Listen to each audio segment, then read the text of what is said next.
नमस्कार दोस्तों। आज का हमारा टॉपिक है सेल्स प्रमोशन। सेल्स प्रमोशन क्या होता है, ये कहाँ जरूरी होता है और ये क्यों किया जाता है और ये कैसे किया जाता है।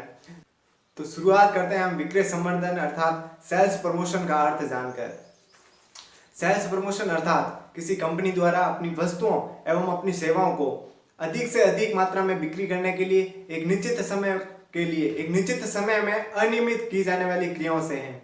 यानी कोई कंपनी है, एक निश्चित समय में निश्चित ऑफर देकर वो अपने माल को ज्यादा से ज्यादा बिकवाने के लिए जो कार्यविधि करती है उसे ही हम सेल्स प्रमोशन या विक्रय संवर्धन कहते हैं।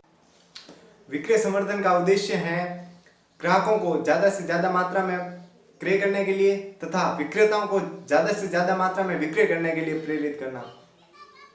विक्रय संवर्धन विधियां मुख्य रूप से दो प्रकार की होती हैं, उपभोक्ता विक्रय संवर्धन विधि तथा व्यापारी विक्रय संवर्धन विधि। सबसे पहले हम लेते हैं उपभोक्ता संवर्धन विधियां। उपभोक्ता संवर्धन विधियों में क्या होता है, जो सीधे ग्राहकों से रिलेट होती हैं। जो कंपनी द्वारा ऐसे ऑफर निकाले जाते हैं कि ग्राहक ज्यादा से ज्यादा मात्रा में कम से कम समय में ज्यादा से ज्यादा मात्रा में वस्तुओं को क्रय करने के लिए प्रेरित हो तथा जिनका संबंध सीधे तौर पर ग्राहकों से होता है। जो सिर्फ ग्राहकों को प्रेरित करने के लिए जो विधियां निकाली जाती हैं, जो तरीके कंपनी द्वारा अपनाए जाते हैं, जो ऑफर ग्राहकों को दिए जाते हैं, वो उपभोक्ता संवर्धन विधियों में आते हैं। इसी प्रकार व्यापारी संवर्धन विधियां, जिनका संबंध व्यापारियों से होता है, व्यापारियों को ज्यादा से ज्यादा माल बेचने के लिए, ज्यादा से ज्यादा सेवाओं को बेचने के लिए प्रेरित करने संबंधी जो विधियां होती हैं, जो तरीके होते हैं, जो कंपनी द्वारा अपनाए जाते हैं, जो कंपनी द्वारा व्यापारियों को ऑफर दिए जाते हैं, समय समय पर एक निश्चित समय में ज्यादा से ज्यादा माल को वो विक्रय कर सके ग्राहकों को, इसे ही व्यापारी संवर्धन विधियां कहते हैं। उपभोक्ता विक्रय संवर्धन की जो प्रथम विधि है वो है मुफ्त नमूनों का वितरण। जब कोई नई कंपनी या ब्रांड जब बाजार में आती है तो उसके लिए ये जरूरी हो जाता है कि वह अपने प्रोडक्ट का पहले से जो संभावित ग्राहक है उनको जानकारी दे दे। तो उसके लिए मुफ्त नमूनों का वितरण उसके लिए एक लाभकारी उपाय होता है। मुफ्त नमूनों का वितरण कंपनी घर घर जाकर या कार्यालय, दुकानों या चौराहे पर कर सकती है। इसके अलावा संभावित ग्राहकों को कंपनी डाक द्वारा भी मुफ्त नमूने भेज सकती है। मुफ्त नमूने भेजते समय कंपनी को कुछ बातें ध्यान में रखनी होती हैं। वो बातें कुछ इस प्रकार है। पहली, नमूने सही जो प्रोडक्ट है, नमूने जो सही प्रोडक्ट होते हैं उनसे मेल खाते होने चाहिए। प्रोडक्ट कुछ अलग होता है और नमूने कुछ अलग होते हैं, तो इससे कंपनी की जो ख्याति होती है उसको ठेस पहुंचने की बहुत ही संभावना रहती है। इसके अलावा जो नमूने होते हैं वो एक पर्याप्त मात्रा में होने चाहिए, जिससे कि उपभोक्ता है वो जांच परख आसानी से कर सके। तथा मुफ्त नमूने होते हैं उसके ऊपर लिखा हुआ होना चाहिए कि विक्रय के लिए नहीं, ताकि उसका दुरुपयोग ना हो सके। या दुकानदार है या कोई भी जो बीच में होता है जो उसका प्रचार करता है, नमूनों का वितरण करता है, वो उसका दुरुपयोग ना कर सके, उसके लिए उस पर लिखा हुआ होना चाहिए कि ये विक्रय के लिए नहीं है या विक्रय के लिए नहीं है, नॉट फॉर सेल। उपभोक्ता संवर्धन विधि की दूसरी विधि है प्रतियोगिता। निर्माता अपने उपभोक्ता को आकर्षित करने, किसी नई वस्तु को बाजार में उतारने तथा प्रतिस्पर्धा में आगे निकलने के लिए प्रतियोगिताओं का आयोजन करवाती रहती है। इसमें पैकिंग का कोई एक हिस्सा संलग्न करना होता है तथा उसे कंपनी के किसी कार्यालय में जमा करवाना होता है। और ऐसा करने पर कंपनी द्वारा उन जो संलग्न करते हैं या जो प्रतियोगिता में भाग लेते हैं और जो विजेता होते हैं उनको पुरस्कृत किया जाता है। किसी 5 स्टार होटल में रुकने का मौका दिया जाता है या किसी फॉरेन टूर के लिए मौका दिया जाता है।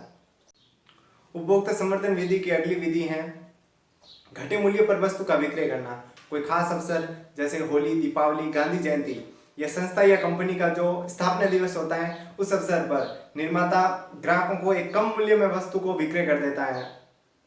पुराने स्टॉक या जो एक फैशन से बाहर जो सामान हो जाता है उसको बेचने के लिए ये एक लाभकारी तरीका है। जैसे कोई जूता बनाने वाली कंपनी है वो 40% का ऑफ देती है, या कोई कमीज बनाने वाली कंपनी है वो 50+40 का ऑफर देती है। इस प्रकार जो फैशन से बाहर माल हो जाता है या पुराना स्टॉक होता है उसे निकालने के लिए घटे हुए मूल्यों पर वस्तु का विक्रय करके कंपनी फायदा कमा सकती है। उपभोक्ता संवर्धन विधि की अगली विधि है कूपन। कूपन में अंकित मूल्य की ग्राहक को छूट दे दी जाती है या उसी मूल्य की अन्य वस्तु दे दी जाती है या अतिरिक्त मात्रा में वो वस्तु दे दी जाती है। कूपन ग्राहकों को या तो पैकिंग में मिलते हैं या न्यूज़पेपर के माध्यम से प्रकाशित किया जा सकते हैं। अगर हम इसका उदाहरण देखें तो न्यूज़पेपर जैसे राजस्थान पत्रिका हो गया या दैनिक भास्कर हो गया, ये कूपन पद्धति द्वारा अपने ग्राहकों को बनाए रखने के लिए इसका प्रयोग कर रही है। उपभोक्ता संवर्धन विधि की अगली विधि है मेले एवं प्रदर्शनियां। कंपनी अपने ग्राहकों को आकर्षित करने के लिए, अपने ग्राहकों को बढ़ाने के लिए, एक बड़ी संख्या में ग्राहकों तक पहुंचने के लिए मेले एवं प्रदर्शनियों का आयोजन करती है। वह अपने प्रोडक्ट्स को, अपनी सेवाओं को ज़्यादा लोगों तक दिखाने के लिए, उनको जानकारी देने के लिए अपने प्रदर्शनियों का आयोजन करती हैं तथा अपने प्रोडक्ट्स को विभिन्न तरीके से सजा कर रखती हैं तथा हैंडबिल तथा जो छोटी पुस्तकें होती हैं उनका वितरण करती हैं। उपभोक्ता संवर्धन विधि की एक विधि होती है प्रीमियम। निर्माता द्वारा अपने उपभोक्ताओं को कोई वस्तु खरीदने पर एक अतिरिक्त वस्तु का साथ में देना प्रीमियम कहलाता है। जैसे अगरबत्ती पैकेट खरीदने पर अगरबत्ती स्टैंड देना, टूथपेस्ट खरीदने पर टूथपेस्ट साथ में देना। इसी प्रकार से अनेक एग्जाम्पल हम देख सकते हैं, जैसे एक के साथ एक फ्री, 4 साबुन के साथ एक साबुन फ्री।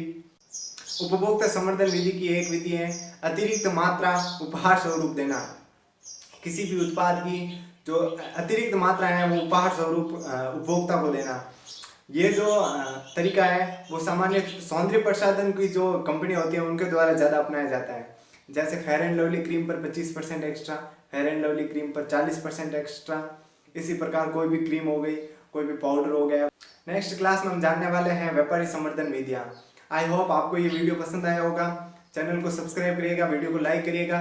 डिस्क्रिप्शन में मेरी इंस्टाग्राम आईडी दी गई है, वहाँ पर जाकर फॉलो करिएगा। वहाँ पर करेंगे ढेर सारी बातें। तब तक रखिएगा अपना ख्याल। मिलता है नेक्स्ट वीडियो में। धन्यवाद।